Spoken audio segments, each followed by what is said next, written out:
Hello, Fright fans, and today we're looking at Leatherface. Of all the horror icons, Leatherface is by far the creepiest of them all. His every thought, his every action is controlled by his screwball family. All they gotta do is wind him up and let him go. As they say, the saw is family.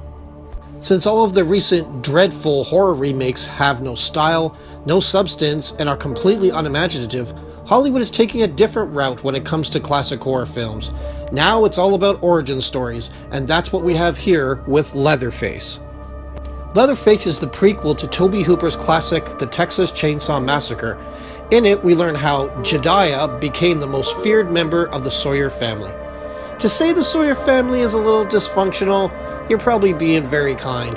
They are a psychological disaster of hurricane proportions, as we see in the opening scene. Deranged Mama Sawyer has two special birthday presents for young Jedediah. One is a man they have accused of being a thief, and therefore he deserves some backwood justice, and a chainsaw. Jedediah refuses to harm the man, so it's up to a younger grandpa to finish the job. Kids these days, sheesh. Finally, the long arm of the law catches up with the Sawyer family, and Jedediah is placed in a mental hospital by the town sheriff. The sheriff can't tie the Sawyer family to several murders, including the death of his own daughter, so he does the next best thing and breaks up the family. The Sawyer family took one of his, so he will take one of them. Years later, mental patients Bud and Jackson befriend a new nurse right before the crap hits the fan. Mama Sawyer shows up with a court injunction to free her son, but it is denied on a technicality. You see, since Jedediah legally had his name changed as part of his therapy, the injunction is worthless.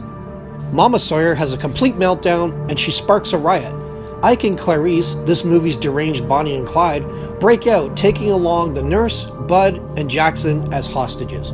The movie then turns into a recycled version of Natural-Born Killers, with Ike and Clarice dragging everyone else along on their terror spree, which catches the attention of the sheriff. Why it is practical for Bonnie and Clyde to drag a whole entourage around with them while they're on their crime spree is never explained. What I must admit is a clever plot twist about the only clever thing about this movie is we learn why Leatherface is the way he is and does what he does, including him not being that bright, not talking very much, and fashioning masks out of human flesh. While the film does a great job in detailing Leatherface's origin, it is a real chore to watch. It is all gruesome screams and gruesome deaths. There's no moment of hope. It's all very dark and all very dingy. Except for the nurse, there's really nobody to cheer for, and there's nobody to like. The longer the movie goes on, the longer it wears on you. There's just no room to breathe, and like the failed torture horror movies of the early 2000s, it's all frenzied brutality for the sake of brutality and nothing more. When it comes to Leatherface, all is not lost though. It does fill in the gaps of his origin quite skillfully, but the trip to get there is like being stuck on a roller coaster's highest hill because of a malfunction. At first it might be thrilling and exciting, but after a while of being stuck up there, it all just becomes too much. And you just want to get off.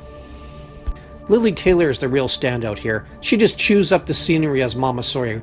You can tell she's just having a hell of a time, and it comes out in every part of her performance. With 17, count them, 17 body bags, I give Leatherface a 3 out of 10.